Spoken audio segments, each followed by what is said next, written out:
Hi everyone, welcome to Tropical Channel. I'm Marcin and this is Marcin. Hi guys. In today's episode, we'll talk about fish nutrition.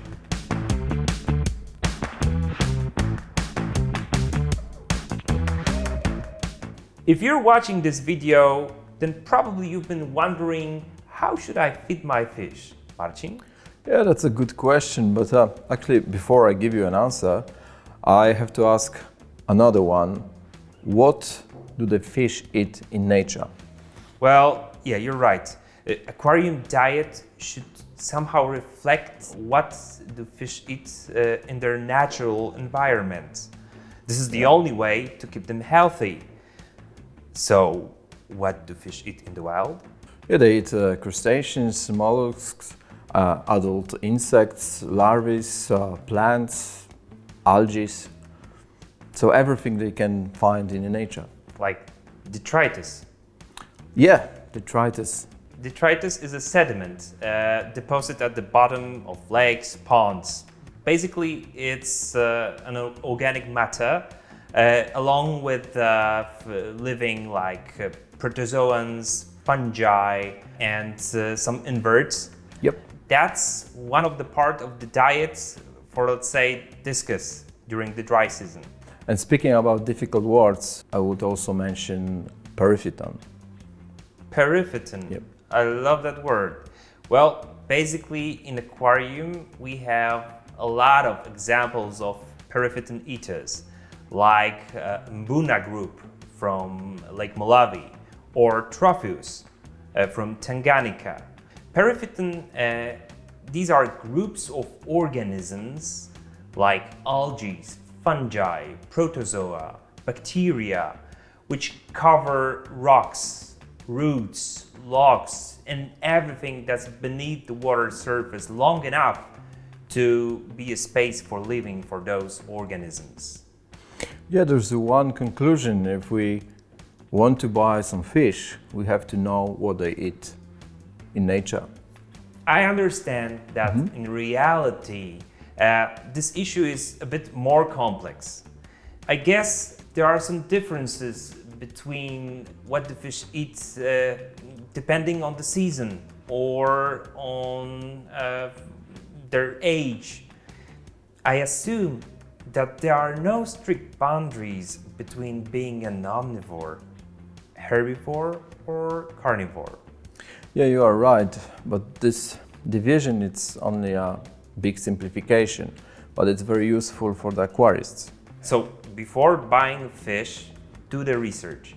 Check what they eat in their natural environment so that herbivore and carnivore fish wouldn't end up in one tank, as it would be difficult to provide them a proper diet. Definitely.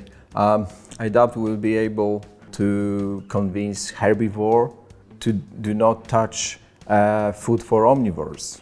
Yeah, and this knowledge will also prevent us from putting predatory species with their potential prey. Imagine a school of neon tetras swimming happily, and then you put, let's say, Clarias fish, and after one night you end up with one happy, fat Clarias fish. Yeah, hopefully nobody will sell something like this for the beginner aquarist. Okay, so you go to the store and you see dozens of different types of food. Tell me, is there a key?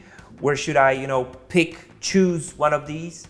Yeah, we have multi-ingredient food, high-protein food, and we have a vegetable food. Do we have some particular examples? Yes, of course. The easiest example is D50+. 50 stands for 50% of protein in a food. Okay, so high protein food. Yeah, exactly. And when we're talking about multi-ingredient food, we should say SuperVit. And when we're talking about vegetable food, we should say Super Spirulina Forte or tree algae. Okay, but can we use them together?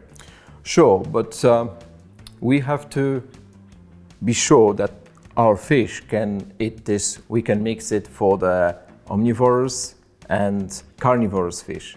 But in the case of herbivorous fish, we should give them food special for them, so veggie food. Okay, I would need some particular examples. 3 different species: angelfish, guppy, and let's say tiger barb. With what should I feed them? They are typical omnivorous fish, so you can use SuperVit, you can use Vitality&Color Granules to increase the coloration of the food, of the fish, I'm sorry. We can use 3 algae or Super Spirulina Forte. Okay, Super Spirulina. And we can mix all together. All right, another example. Let's take, I don't know, mbuna fish, the cichlids from Lake Malawi, or tropheus from Lake Tanganyika. You know, typical periphyton eaters. In this case, Super Spirulina Forte or 3 algae, because it's a really good veggie food, but also we can use krill to increase the coloration of fish. Okay, krill to increase the coloration because it's packed with some natural solvents. Yes. All right, different example. Let's say colorful fish. Rainbow fish, ramirezi, and cardinal neon tetra. They are carnivorous fish, so in this case, D50, Vitality&Color Granules. You give the example of neon tetras and bigger fish, so in this case we have to think neons or even the cardinal tetras, they are quite bigger, but when you have small fish, we also should think about size of the food. So in this case, D50 might be too big. Oh yeah. But we have ProDefences in a size XXS, which is really small and tiny granules. So that will be better for that kind of fish. And this is still high protein food. Okay, so we had some particular examples. So we now know more or less what type of food should we choose. Maybe we should talk now what size, what dimensions of the food should we use when feeding our fish. But I think we should talk about it in the next episode. So be sure you won't miss it and hit that subscribe button below. Thanks a lot for watching. Yeah, thanks.